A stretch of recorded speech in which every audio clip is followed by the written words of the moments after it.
On the day Ethan Moore and I are supposed to marry, his adoptive sister, Hazel Moore, threatens to jump off a building. Ethan abandons me in my wedding dress and leaves me jilted for her. As the guests watch me mockingly, I boldly announce, "I'll marry anyone who dares walk down this aisle to me." 3 years later, Ethan returns to the Moore residence with Hazel. I'm seated on the couch and enjoying some oatmeal while watching TV. Ethan stares at my baby bump and snarls, "Who's the father of that child in your belly?" I sip my oatmeal and smile faintly. A member of the Moore family, of course. Ethan Moore stormed over, his face twisted with rage as he yanked me off the couch. Shameless. I left with Hazel on our wedding day. I haven't stepped foot in this place for 3 years. How could that child in your belly be mine? I almost laughed. I never said it was his. He wasn't the only man in the Moore family. Of course it's not your child. You're not even worthy of being his father, I said. Hazel Moore's face twisted in shock. Audrey Smith, even if Ethan ran away from the wedding, he still left you with the title of Mrs. Moore. You've been living a life of luxury in the Moore family. How could you shamelessly get pregnant with someone else's child? I glanced at her. You're the adopted daughter of the Moore family, and you had the nerve to seduce your own brother. If we're talking about being shameless, who could possibly beat the two of you? Hazel's voice turned pitiful as she looked at Ethan. Ethan, for the past 3 years, we've kept things respectful.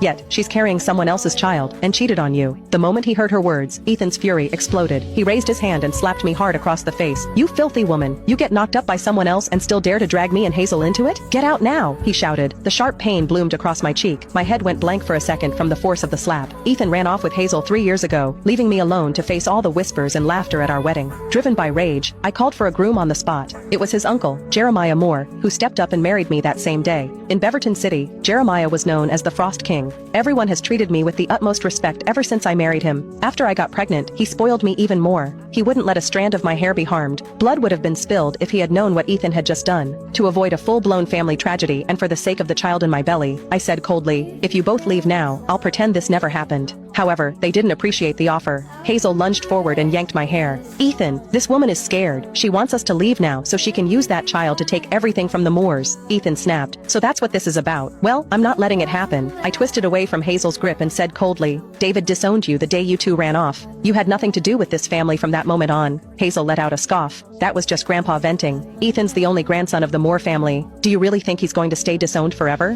Ethan's expression turned smug. "Grandpa already said everything belongs to me." I placed a hand over my belly, my voice icy. "Not anymore. This child is also a member of the Moore family." I thought I'd made myself perfectly clear. However, Ethan's eyes flared with rage as he stared at me. "So you're planning to pass that illegitimate child off as a Moore? I'll teach you a lesson now." His slap landed even harder this time. I clutched my belly as I collapsed to the floor. Upon seeing the twisted hatred on their faces, panic surged inside me. I couldn't let them hurt the baby. I said desperately, "He is not an illegitimate child. He is